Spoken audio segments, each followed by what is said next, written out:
Magandang araw po. Magandang umaga po sa inyo mga friend. Ito po muli si Ate Lek. Welcome back po sa ating munting channel.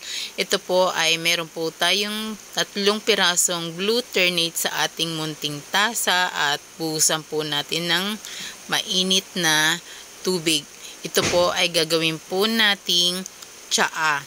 Iinumin ko po yan dahil ang ating glutamate ay meron pong mga health benefits. Ito po ay antioxidant and anti-inflammatory. Pero kung gusto nyo po ay i-check nyo rin po muna. Mag-research din po kayo sa mga health benefits ng glutamate. Yan po ay nakuha po natin sa ating mini garden.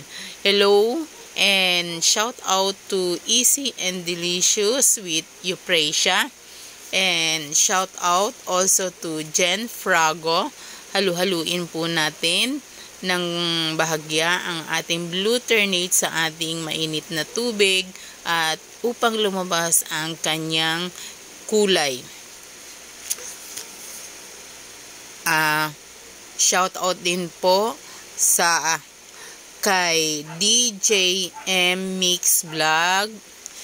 Shout out Ate Mers.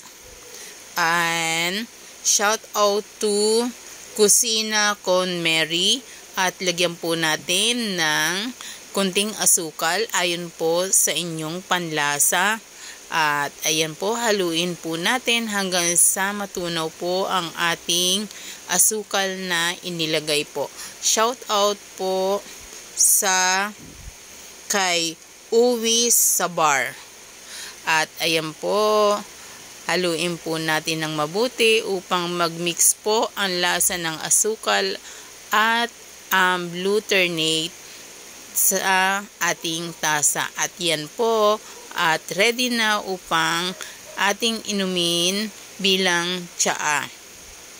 Kung nagustuhan ninyo po ay sana mag-thumbs up po kayo at mag-comment po kayo para marinig ko rin po ang inyong saloobin o comment. Thank you po.